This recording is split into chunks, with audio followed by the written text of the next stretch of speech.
Județul Vâlcea este cunoscut pelerinilor din România drept Atosul românesc, pentru că aici, în Oltenia de sub munte, sunt numai puțin de 29 de mănăstiri, parte din ele de o valoare inestimabilă, recunoscute nu doar în țară, dar și peste hotare. De exemplu, cea mai de seamă ctitorie a Sfântului Voievod Constantin Brâcoveanu, Mănăstirea Hurezi, este declarată Patrimoniu Mondial UNESCO. Aici s-a tipărit carte, s-au clădit biblioteci și au găsit un spațiu larg arhitectura și pictura brâncovenească.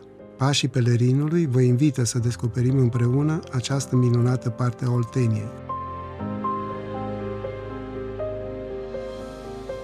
Începem călătoria noastră spirituală și culturală în județul Vâlcea, la Sfânta Mănăstire Bistrița. Situată într-un cadru pitoresc la poalele munților Căpățânii, la altitudinea de 650 de metri, are în vecinătate la vest culmea Bistriței, care o separă de Mănăstirea Hurezi. La est, cheile Bistriței și la nord, Eleonul, cu schitul Păpușa și Sfânta Mănăstire Arnota. Străveche vatră monahală, Mănăstirea Bistrița a avut un rol important în istoria și cultura secolelor trecute. Numele de Bistrița l-a primit de la râul pe malul căruia se află, bâstro în limba slavonă însemnând repede.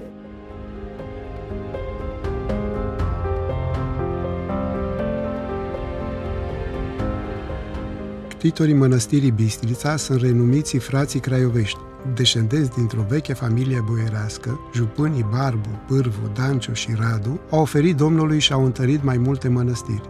Pe lângă Mănăstirea Bistrița, a cărei zidire începe din 1488, în imediata vecinătate a unei biserici mai vechi, închinate Sfântului Mare Mucenic Procopie, tot lor li se atribuie și prima mănăstire de la Sadova, Jitianu, Bucovățul Vechi, Gura Motrului. Mănăstirea a fost ridicată în jurul anului 1490 de către familia boierilor craiovești. Titorul principal, Marele Ban Barbu Craiovescu, spre sfârșitul vieții sale, chiar s-a călugărit în această mănăstire sub numele de Pahomie Monahul, fiind înmormântat chiar aici, în naosul bisericii.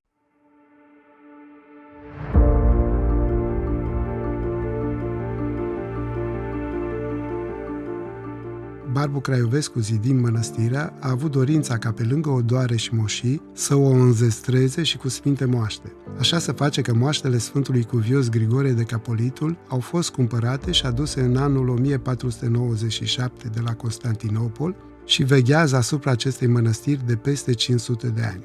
Aducând de la Constantinopol în 1497 moaștele Sfântului Grigore de Capolitul și înzestrând ctitoria de la Bistrița cu ele, boierii craiovești întăresc poziția acestui așezământ monahal ca al doilea de spiritualitate ortodoxă din țară, după mitropolia din Curtea de Argeș, unde se află moaștele Sfintei Filofteia, aduse în secolul al XIV-lea de voievodul Alexandru Nicolae Basarab. El a adus de la Constantinopol în anul 1453 moaștele Sfântului Grigorie. Sfântul Grigorie s-a născut în Asia Mică în anul 890 și a fost un mare apărător al dreptei credințe împotriva ereziei iconoclaste.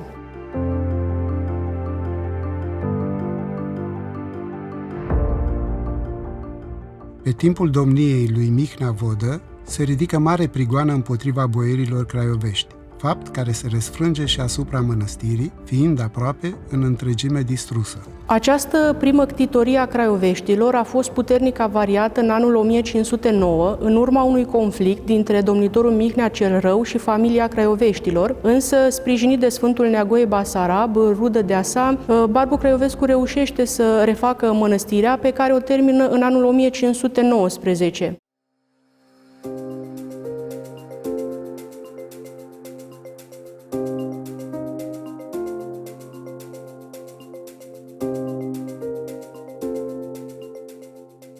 Mănăstirea Craioveștilor de la Bistrița a însemnat pentru țara românească tot atât de mult ca neamțul pentru Moldova. Pictura bisericii a fost realizată de doi pictori celebri, Dumitru și Chirtrop, conduși de celebrul meșter Dobromir, care a pictat de asemenea și Mănăstirea Dealu și Curtea de Argeș.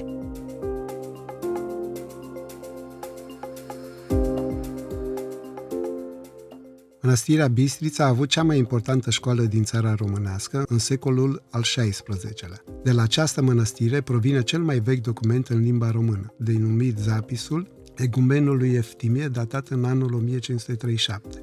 De asemenea, din Bistrița au plecat mitropoliții Teofil și Ștefan, cărora le datorăm traducerea limbii române în cultul bisericii. Aceasta a avut un impact semnificativ asupra dezvoltării limbii române și asupra consolidării identității culturale a poporului român. Toate aceste aspecte evidențiază importanța și contribuția Mănăstirii Bistrița în promovarea limbii și culturii române în perioada secolului al XVI-lea. La puțin timp după fondare, mănăstirea devine un important centru cultural. Călugării de aici se îndeletniceau atât cu scrierea, cât și tipărirea de cărți, precum și cu pictura, sculptura și caligrafia. În școala slavo-română de la Bistrița au existat astfel numeroase școli în care cei tineri depindeau de la cei vârstnici arta și cultura.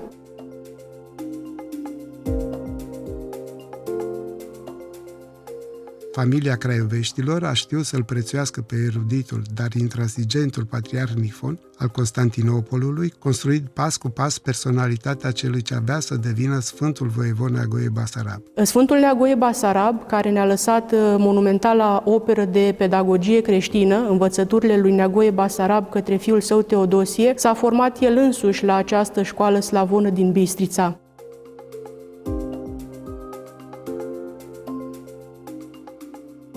În veacul al XVII-lea, Mănăstirea Bistrița ocupă un loc central în evenimentele politice, culturale și internaționale. Ieromonahul Eftimie, egumen al mănăstirii, este cel mai de seamă reprezentant. El a scris primul act mănăstiresc în limba română. Un alt reprezentant de seamă în acestei școli a fost ieromonahul Mihail Moxa, care a scris prima istorie universală în limba română la 1620 și a tipărit Pravila de la Govora în anul 1640.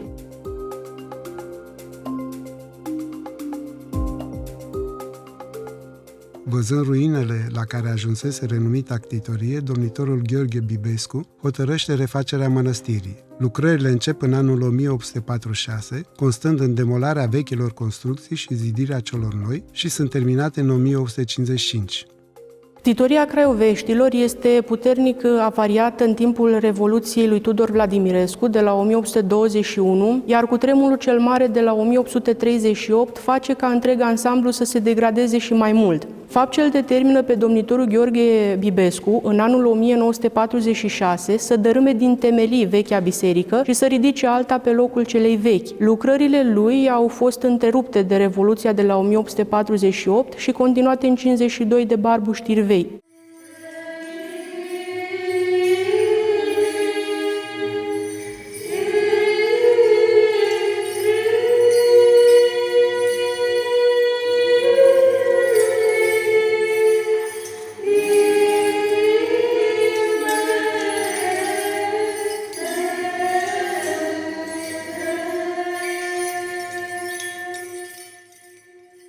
Biserica în care ne aflăm acum a fost sfințită la 15 august 1855 de către mitropolitul Nifon. Planurile bisericii au fost realizate de o echipă de arhitecți austrieci, condusă de Ioan Schlatter și Scarlat Beniș, biserica fiind construită în stil romanic dalmat. Sunt aceiași arhitecți care au realizat și planurile mănăstirii Arnota, însă spre deosebire de Arnota, care este de proporții reduse, mănăstirea Bistrița are un aspect impunător. Biserica se aseamănă unei catedrale, iar întreg ansamblu redă imaginea unui castel medieval.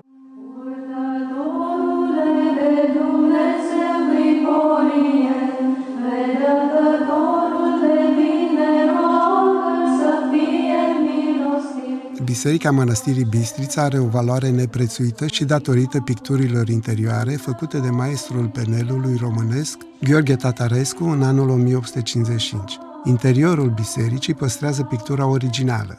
Evidențierea netă a zonelor de lumină și întuneric este realizată prin folosirea tehnicii clar-obscur.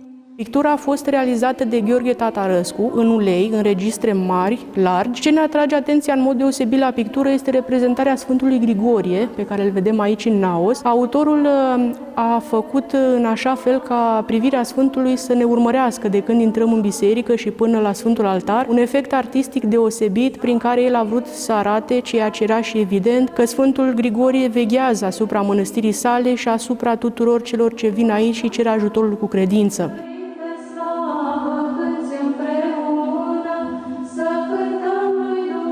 Vremurile potrivnice au făcut ca numărul călugărilor să se micșoreze din ce în ce mai mult. Podoabele mănăstirii au fost ridicate, averile secularizate. În cele din urmă, în mănăstire se înființează diferite instituții care dăunează scopului moral și duhovnicesc. Se vor înființa ateliere meșteșugărești, seminare. Se spune că în timpul celui de-al doilea război mondial chiar și grajdurile armate au fost găzduite aici.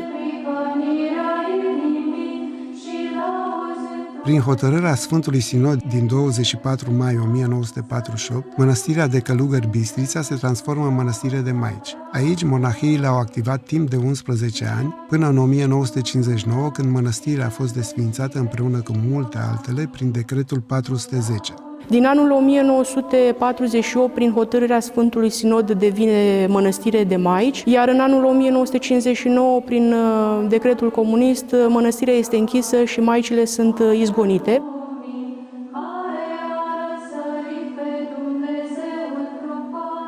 Mănăstirea va rămâne închisă până în anul 1989, atunci reintră în posesia Episcopiei Râmnicului. 2 ani mai târziu se dispune deschiderea șantierului de restaurare cu scopul de a se continua tradiția culturală și duhovnicească a Bistriței de altădată.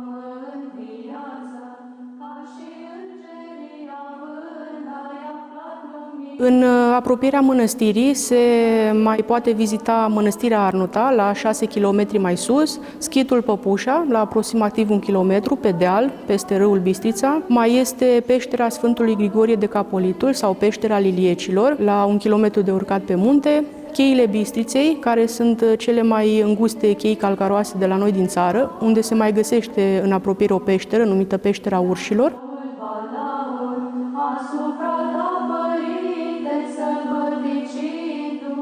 Loc de adăpost și sihăstrie, peștera a salvat patrimoniul cultural și tezaurul cultic al mănăstirii în frunte cu moaștele Sfântului Grigore de Capolitul. Alexandru Odobescu scrie: acea peșteră, prețioasă ascunzătoare a călugărilor bistrițeni, le-a dat mijlocul de a scăpa de atâtea pustiiri ale inamicilor țării, odoarele și cărțile antice, lăsate de ctitori și donatori în paza lor. Peștera se numește Peștera Sfântului Grigorie de Capolitul, nu pentru că Sfântul Grigorie a viețuit în această peșteră, doar sfintele lui moaște, în vremuri de prigoană, erau luate de călugări din mănăstire și ascunse acolo în peșteră pentru a nu fi profanate sau furate de năvălitori. Iar Peștera Liliecilor îi se spune deoarece este o rezervație naturală cu aproximativ 6-7 specii de lilieci.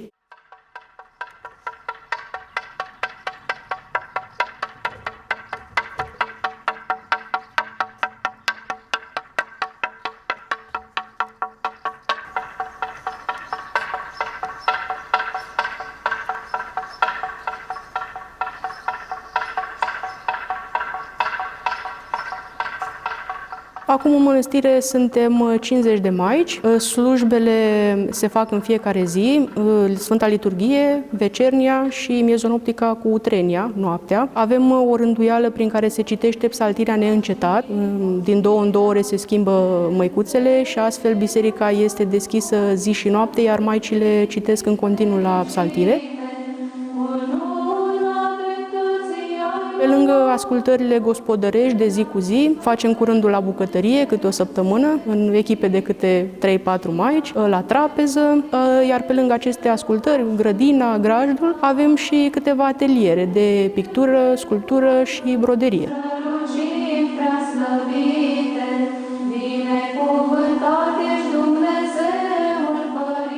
La unul dintre atelierele mănăstirii, cel de sculptură, am întâlnit-o pe Maica Zenaida, care cu multă dragoste, pricepere și cu ajutorul Sfântului Grigore de Capolitul, precum ne mărturisește, realizează sculpturi în lemn, adevărate obiecte de artă. Cu ajutorul Lui Dumnezeu și rugăciunile Sfântului Grigorie, în mănăstire, aici, fiecare suntem rânduite în ascultări diferite. Iar aici, în atelierul de sculptură, caut cu multă dragoste să-mi împlinesc ascultarea.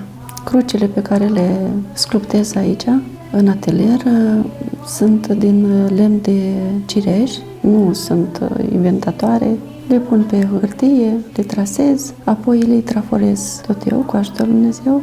Caut în același timp să împlinesc ascultarea cu rugăciunea făcând un lucru cu drag, ai și bucurie și celui care comandă în lucrul respectiv, au o bucurie așa. Probabil că nevrenicia mea spun o rugăciune așa din toată ființa, așa, încerc cu ajutorul Dumnezeu din toată ființa să împlinesc lucruri rânduite în ascultare cum pot.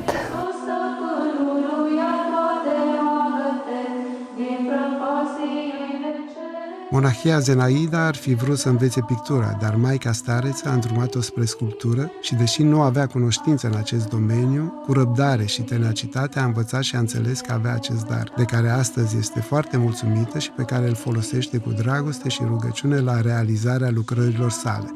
Înaintea maicii stareței actuale a fost și maica stareță Mihaela, care în momentul când a venit în mănăstire, maica simțea darul și priceperea fiecăruia.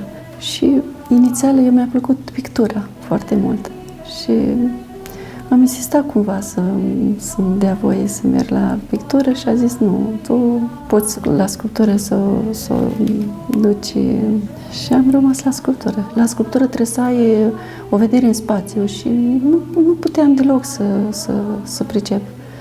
Și m-a rugat la Maica Domnului, luminează mintea, dă-mi pricepere, cum să fac lucrul respectiv. Pentru că noi n-am făcut nicio pregătire, nicio școală, ci Dumnezeu și Maica Domnului și Sfântul Grigorie ne-a luminat pe fiecare, priceperea fiecare. Acum să dea și bunul Dumnezeu și voința noastră, bineînțeles. Și după aia, rugându-mă la Maica Domnului și la Sfântul Grigorie, am simțit așa deodată că mi-a deschis un orizont așa și o pricepere.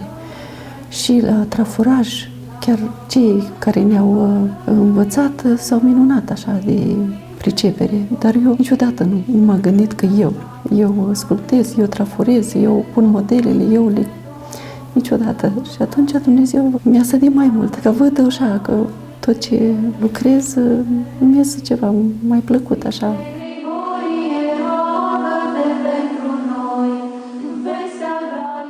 De exemplu, și crucea asta, pe care am terminat-o acum câteva zile,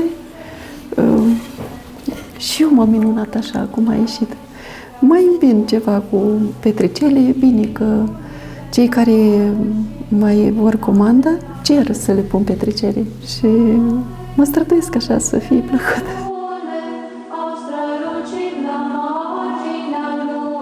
Când traforez sau când sculptez, îmi vine o idee. Uite, aici ar merge mai astfel. Și văd că încerc să iasă cu ajutorul Dumnezeu. Nu, dacă spunem noi că facem ceva, nu e. Dacă am greșit și n-am pus lemnul pe fibra respectivă, adică să meargă dăltița bine, merg la Maica Stareță și îi mai cer o idee. Maica Stareță, ce ziceți? Eu nu pot să sculptez în lemnul respectiv. Zice, pictăm aici.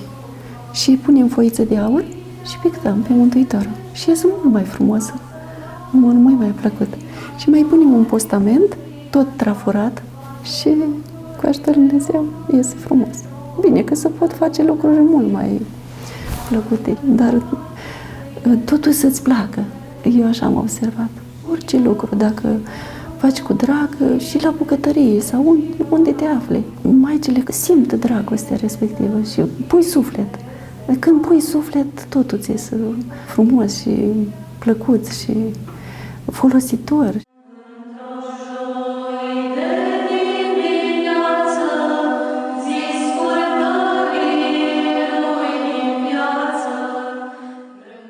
Sfântul Constantin Brâncoveanu, protector al mănăstirii în calitate de urmaș al craioveștilor, face importante donații și reparații, unde multe a înfrumusețat și nouă a făcut potrivit Pisaniei, întărind-o ca pe altele, cum scria Nicola de Potră.